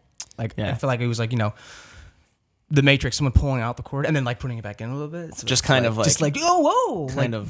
it's like 10%. Just playing with it. Yeah, and then finally Cypher screws you over, and then That's exactly right. he gets smoked by Dozer. Anyway, brought you on to talk about Xbox One end of the year review.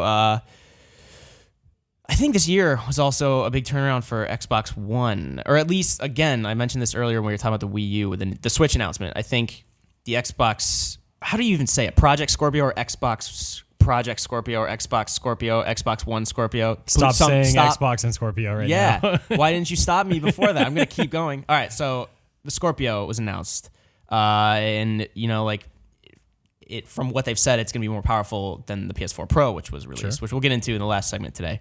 But I think that lent some optimism. But I think Xbox also had, outside of its exclusives, a good year in general. I think they made good on promises. I think they still, I think since it released, they've been trying to repair the damage they did, or at least that fans thought they did when they first announced the console, right? With all those family share plans and always online fiasco, Connect, Which is dead. yeah. I know Chris Pereira, one of our news editors, just won't ever shut up about Connect. I think he's just In denial. lost it. No, I'm just kidding. I don't know. I did want to talk about, but with the Xbox One S, which has released, it's not just an announcement.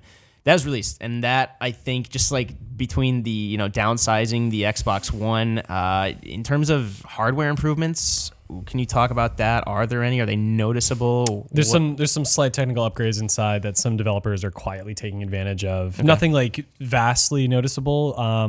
But it was the first console that came to with HDR, which now PlayStation has as well. It was sort of enabled with a firmware update after the Slim or after the Pro was launched. Either way, but the One S is just a super handsome looking Xbox. It doesn't seem like this big bulky thing that you're trying to cram somewhere. The VCR, Right, and it's also one of the first and the cheapest standalone UHD 4K Blu-ray players. Yeah. Which the PlayStation 4 Pro came out. Sony is one of the pioneers of the Blu-ray format, and they don't even have that in their system. and their top end console doesn't even have it. Right. Which is super weird. Super Did we ever weird. figure out why? I don't want to get too much into Sony stuff, but I feel like someone brought up a good point, but I can't recall because maybe Microsoft stole it from them and brought it to their laboratory and crafted the Xbox One S. Holding back for the next. why. No, I don't No, think. I don't. It seems like an inopportune time to do that. But yeah, it is a great console. I mean, it can stand vertically now if you're into that. Whoa. Yeah. Oh, okay. Yeah. That's what it's doing. Yeah. I don't know. I find it a much more. I find it a much more attractive console, and I find it much easier to use. Jake Decker, my roommate and coworker, has an Xbox One, a launch day Xbox One, and he's probably listening right now. And like hating himself. But they still need to work on this OS. This why? OS is a mess.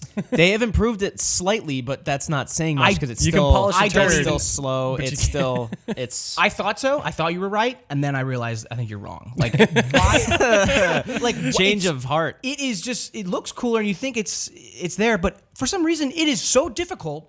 It's like 4 steps to get to your library of games. Or to redeem a code. Yeah, I was Oh gonna my say. No It's just idea so how. many things where it's Go to like- Mordor, toss the ring in the fire, come back. I don't fucking know. Yeah, I mean, whatever. Yeah, it's tough. But I would say like another cool thing is it was nice to see a lot of, I mean, probably because they had to, right? But a lot of awesome bundles. Like Yeah. they were going for pretty damn good prices, right? Like Battlefield 1, like endless, I don't know what packages they were called, but There was so many of them. there Like were sometimes so it was like, many. here's 3 games with your console. Yeah. yeah. I mean, it's if you're looking to buy one of those, like that, there was a window of like these things just like hotcakes, you know? What do you guys think of the Xbox Play Anywhere program, which is just crossplay between Windows 10 and Xbox One? It's messy. Have you tried? Apparently, have you tried it much? cross saves don't work on Dead Rising 4. Really? Yeah. The most a game that released today. Mm-hmm. Damn. That's what I've heard anyway. I remember with I think it was Gears of War Ultimate Edition. They were really pushing it, and I tried it that out. was like and the it was first one, kind of right? messy. That was, I believe so. That was Yeah. last year, and it always just felt like they were just trying to push Windows 10 because like they're doing that, and then of course you get that window that pops up all the time that annoys you in that way. So they're kind of it's like a 2-tiered approach. I'm Of- being negative. Yeah. No, but Of the two ones I tried that actually were pretty damn good was Forza was seamless. Like I was going back and forth between Xbox One and PC, like Office and home, like no big deal at all. I had a good experience with Gears 4. Okay. It didn't have any big hiccups at all. I think any hiccups I had was just updating Windows 10 or something. And Forge was a kind of a unique one too, right? Oh, Halo 5, right. Being And able then, to custom go games, nuts too. Yeah, custom games, which is they're releasing their next update for Halo. It's just like this game's on PC now. You know, Yeah. like you're able to find custom matches, which are like that's huge. I mean, that's multiplayer. It seems weird to bring that up because it's so niche, right? Halo Forge, but it does feel like that's where it's supposed to be on PC. The ease that you can just like click and drag things, move around the map, creating these maps. People are creating like Star Wars Endor maps. People are creating these intro cutscenes with Darth Vader burning on the pyre. People were just creating crazy things like giant, like full-scale foosball tables that you're walking around and playing on. But it does feel like that's where that kind of found its home. But I do want to talk about backwards compatibility. I think this year was the year that it just like exploded. And Microsoft, was promising hundreds more on the way. We're like, what does that really mean? But they really have. It's been like at least 3 a week, it seems like. And then I think I read a news story that we published in October, and it was twice a week. I think that's happened a lot. Actually, we'll just be like, oh, they just released, Red Dead Redemption or Mass Effect 3, Gears of War, the entire trilogy, which that came out with like Ultimate Edition and whatnot. But yeah, they've been making good on this promise. I think the library is at least 300 right now. Reading through it earlier, I went in thinking maybe we could touch on most of them. I was like, no, it would take hours to get into them. Just last week they put what they get into. I mean, like Elder Scrolls 4 Oblivion was recent, Injustice Gods Among Us, Dead Space, Fable 2, Fallout 3, again, the Gears of War trilogy, Left 4 Dead 1 and 2, Portal 2, Rayman Origins, Spelunky, The Witcher 2. If you have any games that you want to play on 360, again, like Black Ops 2, I think is the one people have been asking about the most, and they haven't done it yet, but odds are if you want to play a 360 game on Xbox One, it's a pretty good chance you'll have it. It's physical and digital too. And unlike Sony, who, oh my God, they could easily have PS1 games playable if you stick a disc in the system. That's not a thing. You can play PS2 games, but you have to buy them again.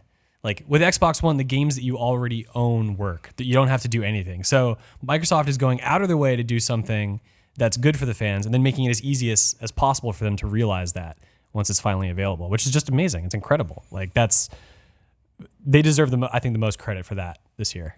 Yeah, I mean, it was kind of a big event. I remember when Mass Effect 3 came to Xbox One, I think we did a live stream or something. It's always like, oh shit, this is up. It's like you almost forget that they're constantly pouring these into the Xbox One, but then when like one of your favorite 360 or Xbox games or even like old school, like Symphony of Night came to Xbox One, I've been playing that in 360 for like 4 years, and I was like, holy shit, I should just go play that because I have my Xbox One hooked up.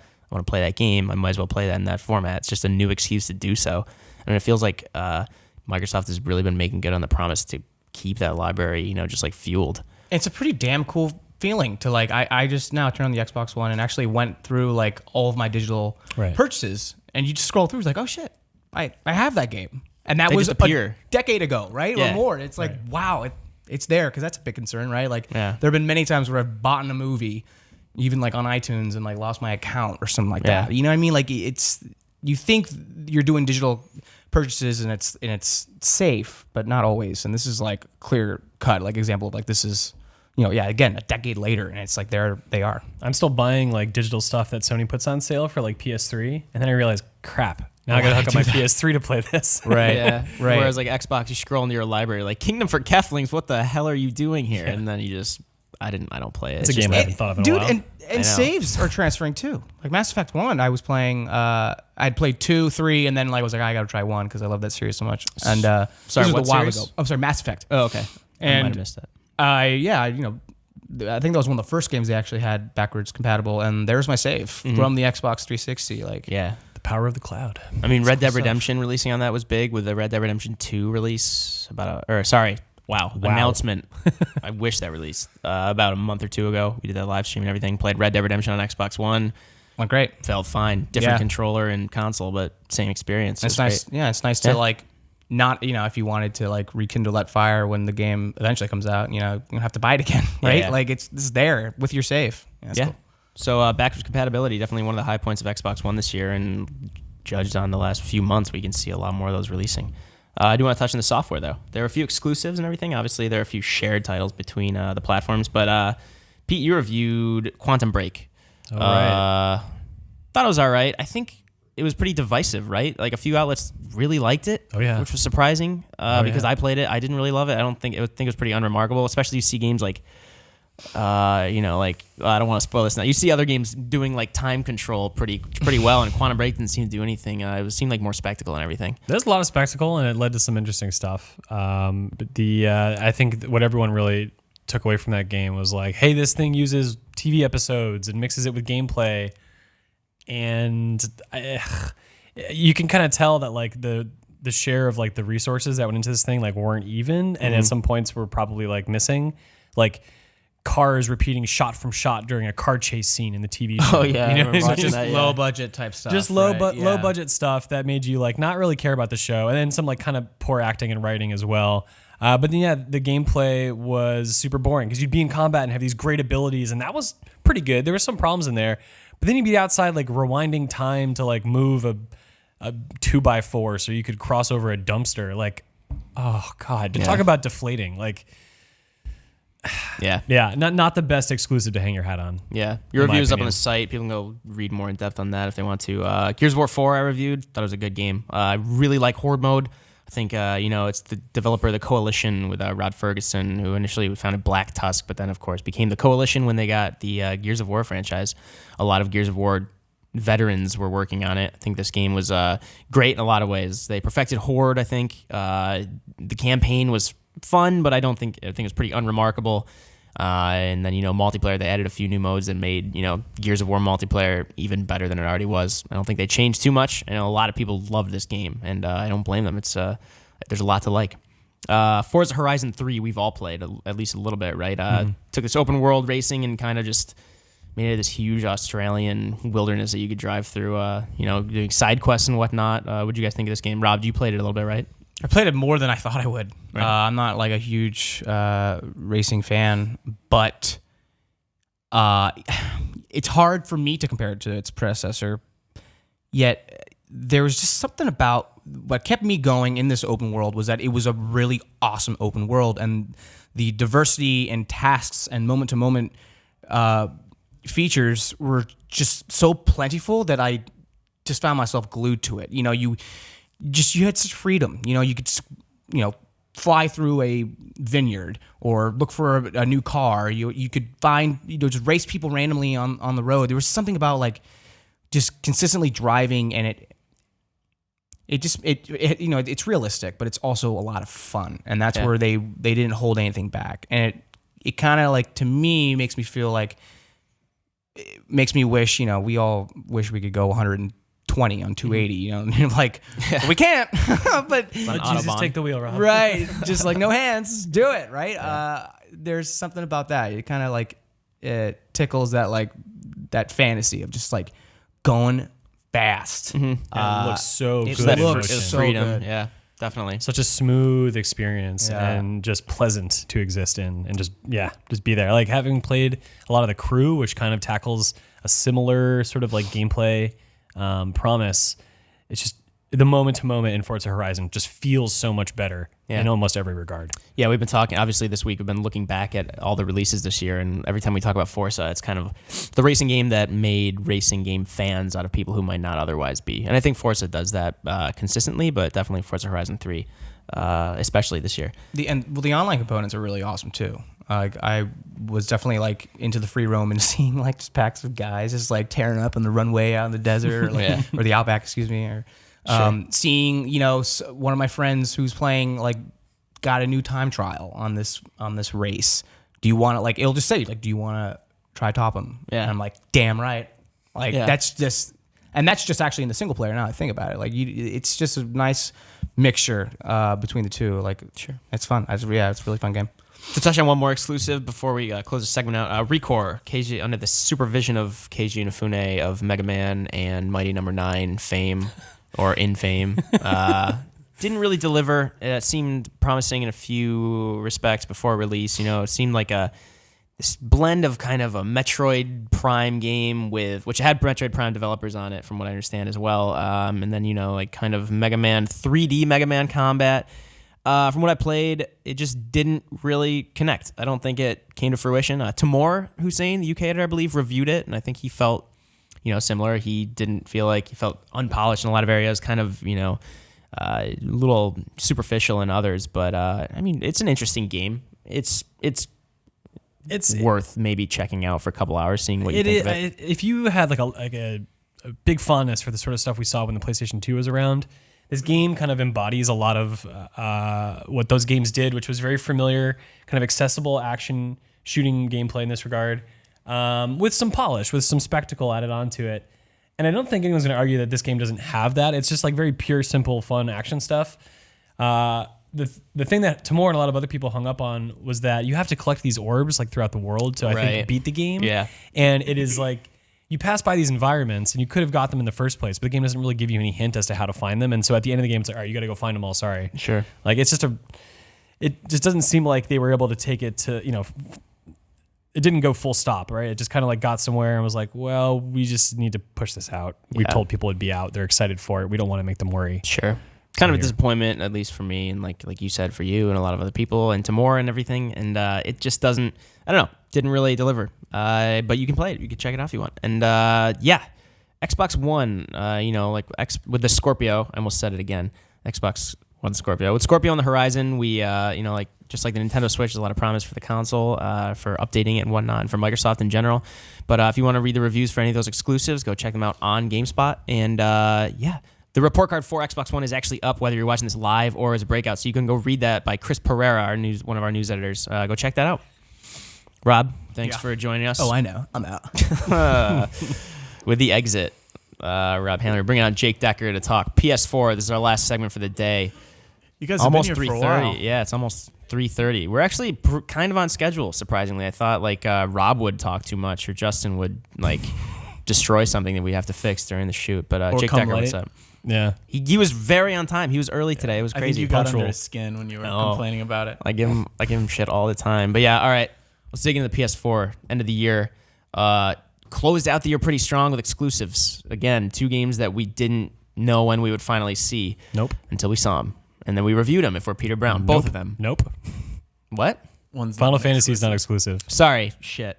One big exclusive, but another game we didn't see, but I've been playing Final Fantasy on PS4. Yeah. I was like, why are you saying nope over and over? What am I saying wrong? I was reveling in it as you kept talking secretly. It's been a long episode. Yes. But yes, PS4. 2 new iterations of the PS4 have released this year.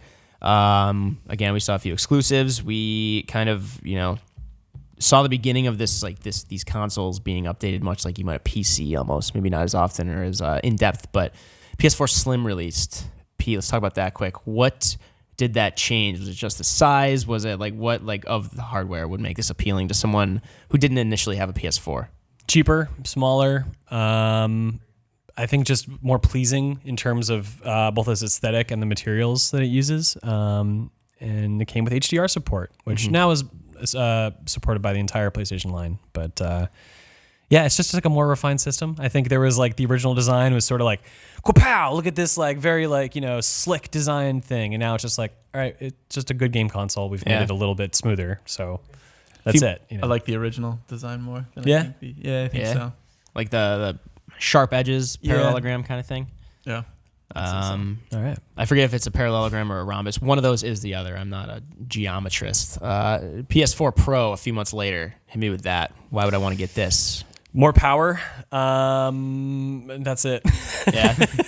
HDR. HDR is that's you can get that on any of the PlayStations. 4K is a thing, but it's it's not perfect. There's Some a lot of games issues. do it, some don't. Some do, some yeah. It's like the sort of fears I had when Microsoft was talking about the Scorpio. D3 was like true 4K gaming. It's like stop lying to people. Like you're not going to get 60 frames per second 4K at the same fidelity you had at 1080p. And yes, the Scorpio may be more powerful than the Pro.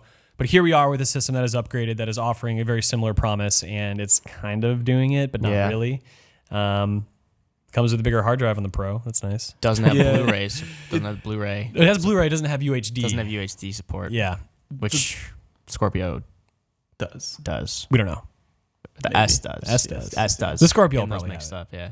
They need to come up with a new name because Scorpio and S are similar. What were you just gonna say, Jake? I mean, I think with the PS4 Pro, at least it seems like something if you don't have a PS4, it would be good to get, I guess. And if you have a 4K HDR TV, however, if you don't, like, I don't know. It's cool that you have that option, but I don't think I'd get it, at least not right now. No. And it's like a lot of people were hoping, and I'm glad it didn't turn out this way because I don't sound like a liar after the fact, but it does not benefit PlayStation VR. You still have to use that breakout box. Everyone will say, oh, you're not going to have to do it with the Pro. It's going to be this VR machine. That's not the case. Yeah. PSVR, you just brought it up. I know. Good segue. Thank you. I'm getting tired. You're not. Oh, I am very tired. Oh, man. All right. So PSVR, like we talked about this extensively earlier on the show. This is the first year we have an actual VR category in our end of the year awards. PSVR is the most accessible by price. And I think, again, if you weren't really on the lookout for VR and you see that it's there for your console that you've owned for 4 years, go for it, I guess. Just go for it. Just get it. Get after it. In terms of the software library, we mentioned this a little bit. Hit or miss, kind of. Jimmy said he thinks a few titles are like worth the purchase, punching above their weight. Yeah, I mean, don't really worry about them being exclusive or not, right? I think just the fact that it's great on a console alone is special. Would be Thumper. It's an amazing VR game, and that works wonders on PS4. Rez is a PS4 exclusive, Rez Infinite, and that is special as well. A few misses, along the way, like Rush of Blood. The what was the series that was tied to? Until Dawn, right? But that was like an on rails, weird standalone spinoff. You're going through an amusement park, firing light guns. I mean, the software needs to catch up, and we don't really have a great sense of what the next great VR title will be for PlayStation 4.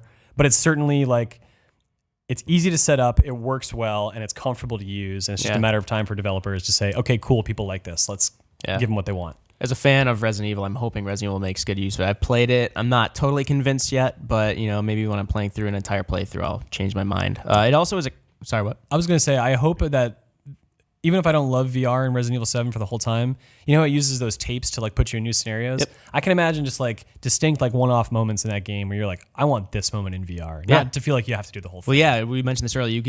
You go one playthrough, you could load up a save, play VR whenever. You don't have to dedicate or commit to one VR playthrough, one just standard playthrough. So that would be like ease of use in general. And, Jimmy was saying this is probably the most comfortable headset. It is. Yeah. By far. Because you've used all of them pretty extensively. No, it's so simple to use and it's balanced really well. It's heavier than I think the Vive, but you wouldn't know it. So I think PSVR accomplished what it needed to as far as like bringing VR to that audience. And I think, like it's showing promise, definitely. And like I said, here's hoping it, follows through with Resident Evil 7. Let's get into the games before we close out the show. The Last Guardian, most recent, we didn't ask the reviewer with you earlier in the show. If you want to watch that, you can go dive into that on your own, but I do want to touch on it. Yeah. Great game. You gave it a 9 out of 10, despite some frustrations. This nailed it after 10 years in development? Yeah, it is just an amazing game that you can't point to anything parallel on any other platform. I mean, it's not that it could only be done on PlayStation 4, but that's the only place you can play it. And I think everyone should experience The Last Guardian. I'm going to bounce back and forth between like bigger games and some like not like such huge AAA games. Jake, you brought up Alienation today from Housemarque. I was right the first time. Stop me when I'm doing this. Housemarque, Jake, you and I have played this cooperatively a lot. It kind of like had the same kind of like, it's like Diablo mixed with Helldivers if you played those two. I don't know, you liked this game a lot, didn't you? Yeah, I had a lot of fun with it. We didn't play as much as I would have liked, but you and I together played quite a bit, and I think it's just it does have a lot of those kind of complexities that Diablo does, like the loot grinding, but it still has that great sort of feel to it that Housemarque games typically have. At least, most people think of Resogun. And it plays great. It feels great. It's a lot of fun, especially if you've got co-op. I know at first it launched, though, and I don't think there was couch co-op, but now there is. It's definitely worth looking into, I think.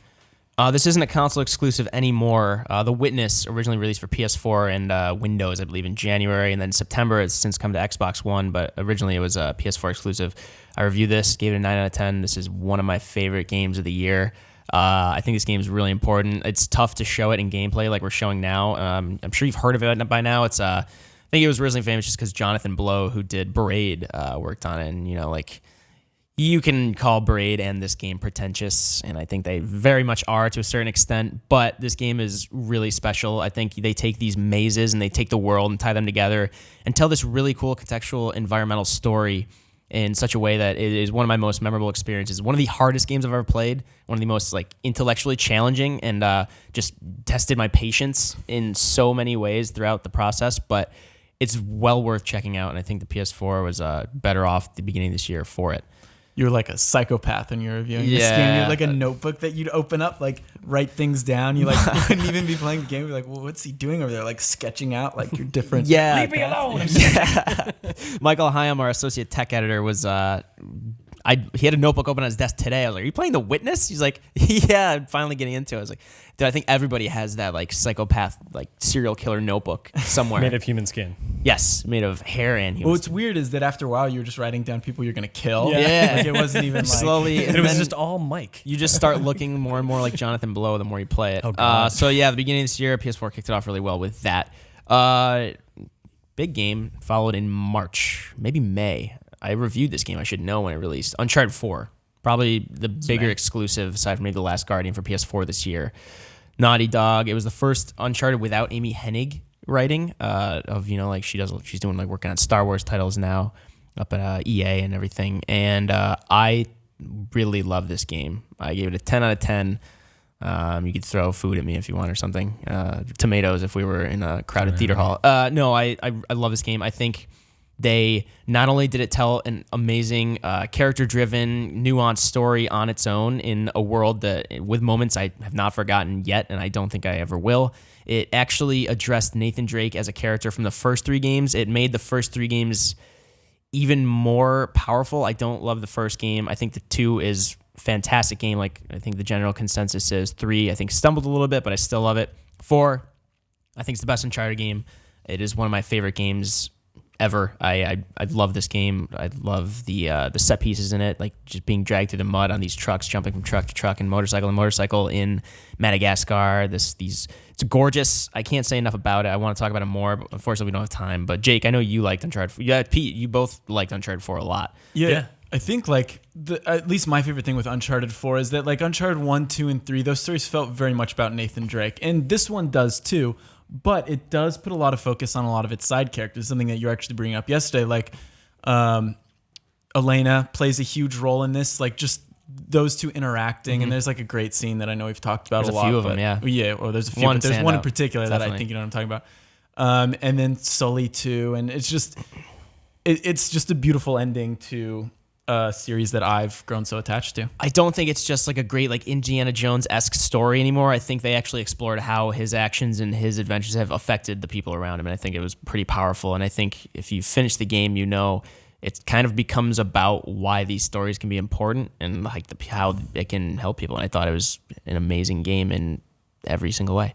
And then No Man's Sky released on PS4 back in June. Yes. We've been waiting for that for a while. And again, another game with a long development cycle. Pete, naturally, you would review it, as you did the rest of this year. You like this game. You gave it a 7 out of 10 from what I remember. And it's since been updated with a big patch that adds these freighters and base building, which Rob said makes the game better, but doesn't like drastically change it. But Yeah. I think a lot of people, there's a lot of shit surrounding this game now because, whether it be like developer promises, like perceived developer promises, whether they delivered on that or not. I don't know, but in general, you seem to like this game. I mean, they basically promised a slicker, more accessible EVE Online, and what we got was not that. Yeah. You can't meet other people in the world, even if you are on the same planet. You will not see them. You will run into stuff that people named, but that's about it. And so what you're left with is just a massive galaxy where you're hopping between star systems, and it all happens very seamlessly with kind of trippy spectacle that just adds a bit of magic to the whole process. And then you dive down into these planets and explore.